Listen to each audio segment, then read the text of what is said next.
Good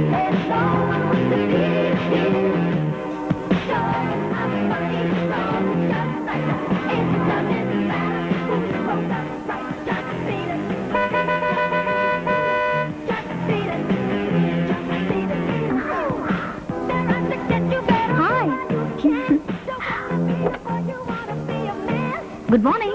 Very good morning. Michael ജാക്സന്റെ പുത്തൻ album അപ്പാച്ചേക്കാൾ ഉഗ്രൻ. എന്റെ അപ്പച്ചിയുടെയും അമ്മച്ചിയുടെയും 2 ആൽബവും കീറി പറഞ്ഞിരിക്കുക. പുതിയതൊരെണ്ണം വാങ്ങണം. ബൈ ദ വേ, റെക്സി അപ്പച്ചിയെ അപ്പാച്ചെ എന്നാണ് വിളിക്കുന്നല്ലേ? ഓരോരോ ഫാഷൻ. ഈ വണ്ടി എങ്ങനെയുണ്ട്? ഇത് ഡാഡിയുടെ വണ്ടിയാ. ഇന്നലെ കൊണ്ടുവന്നത് മമ്മിയുടെ വണ്ടി. എന്റെ വണ്ടി അങ്കിൾ കൊണ്ടുപോയി. നല്ല വണ്ടി, എനിക്ക് ഇഷ്ടമായി. പിന്നെ എന്റെ ഡാഡിയുടെ വണ്ടി ഫോറിനാ. 8 ലക്ഷം രൂപയാ. അതിലിരുന്ന് ഉറക്കം വരും. ഉറക്കം വരാൻ 8 ലക്ഷം എന്തിനാ? 1.5 രൂപ കൊടുത്താൽ നല്ല 1-ാം തരം ഉറക്ക ഗുളി കിട്ടുമല്ലോ. സത്യം പറഞ്ഞ താൻ അടുത്തിരിക്കുമ്പോ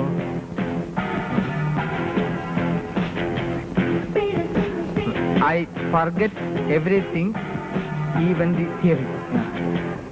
കാരണം താൻ ഞാൻ മനസ്സിൽ ആഗ്രഹിച്ച പോലത്തെ പെണ്ണ. Thank you Josootty.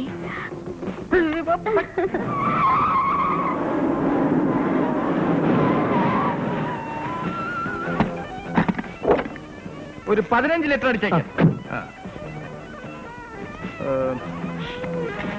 2 ലിറ്റർ അടിച്ചാ മതി. 2 ലിറ്റർ. അയ്യയ്യേ, മാറി 2 ലിറ്ററാ? പതുക്കെ. അതെ, ഇതിന്റെ പെട്രോൾ ടാങ്കിന് ചെറിയ ലീക്ക് ഉണ്ട്. എത്ര അടിച്ചിട്ടും ഒരു കാര്യമില്ല. അല്ലാതെ അവർ കേൾക്കുന്നു വിചാരിച്ചിട്ടൊന്നുമല്ല. എന്ത് ചെയ്യുന്നു പറയൂ.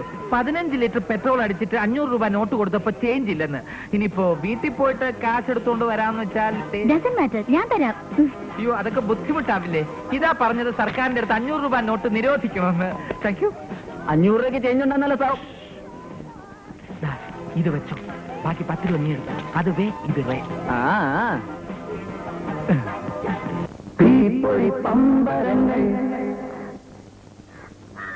രണ്ട് പാലത്തിന്റെ കോൺട്രാക്ട് ശരിയാക്കി തരാന്ന് പറഞ്ഞുകൊണ്ട് 25,000 രൂപ എന്റെ കയ്യിൽ നിന്ന് വാങ്ങിയത്. പൊതുമരാമത്ത് മന്ത്രി അവന്റെ അളിയനാണെന്നല്ലേ പറഞ്ഞത്? കണ്ട സിവിൽ സപ്ലൈസ് മന്ത്രി അവന്റെ അമ്മാവനാണെന്ന് എന്നോട് പറഞ്ഞത്. അവൻ അതും പറയും, എന്റെ അപ്പുറവും പറയും. പൈസയല്ലേ നിങ്ങൾക്ക് പോയുള്ളൂ. ഇവന്റെ 1 വർഷമാ പോയത്.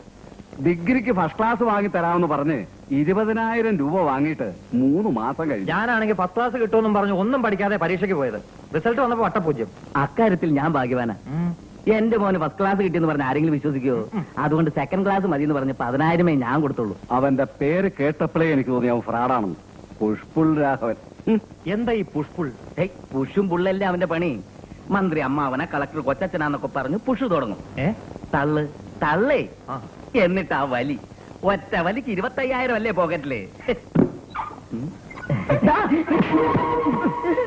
ഇവരെ പറഞ്ഞോ സെക്കൻഡ് ക്ലാസ് വാങ്ങി കൊടുത്തിട്ടുണ്ടെന്ന്. അയ്യോ, ഞാൻ ട്രെയിൻ ടിക്കറ്റിന്റെ കാര്യമാണ് പറഞ്ഞത്.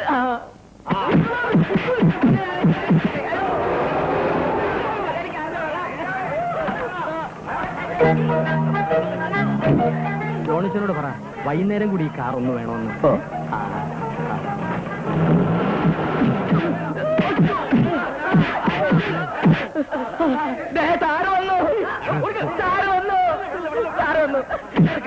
നിക്കണോ പോണോ?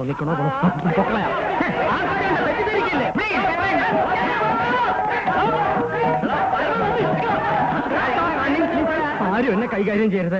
6 മാസത്തിനുള്ളിൽ നിങ്ങളുടെ എല്ലാ കാര്യങ്ങളും ശരിയാക്കി തരാം. ഞാൻ രാഘവാണ് പറയുന്നത്.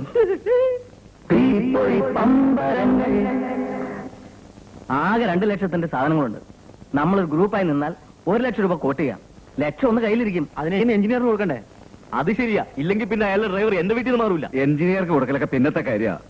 മൂവാറ്റുപുഴ കുഞ്ഞാമൽക്ക വരണോണ്ടെന്നാ കേട്ടത്. അയാൾ വന്നാൽ ചുരുങ്ങിയത് 1 ലക്ഷം രൂപയ്ക്കെങ്കിലും എഴുതി കൊടുക്കും. പിന്നെ നമുക്ക് കിട്ടുമോ? നമ്മളയാളോട് നമ്മളെ യൂണിയനിൽ ചേരാൻ പറയണം. അത് ശരിയാ. അതൊന്നും വേണ്ടെന്നേ. അയാൾ വന്ന ഒരു 5,000 രൂപ കയ്യിൽ വെച്ച് കൊടുത്തേക്കണം. പിന്നെ തലവേദന ഇല്ലല്ലോ. പക്ഷെ അതിൽ ഒതുങ്ങുന്ന സംശയം. അതിന് ആളെ കണ്ടറിയില്ലല്ലോ.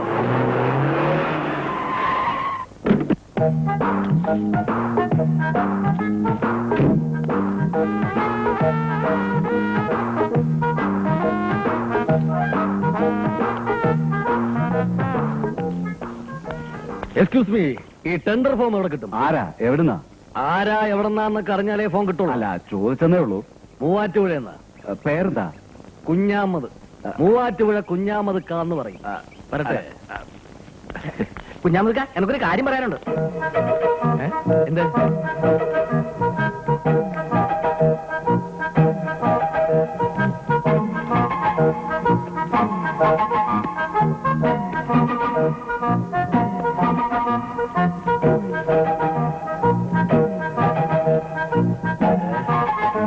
എനിക്ക് വേറൊരു ടെൻഡർ ഉണ്ട് കഴക്കൂട്ടത്ത്, കുറച്ചുകൂടെ വലിയ എമൗണ്ടിന്റെ.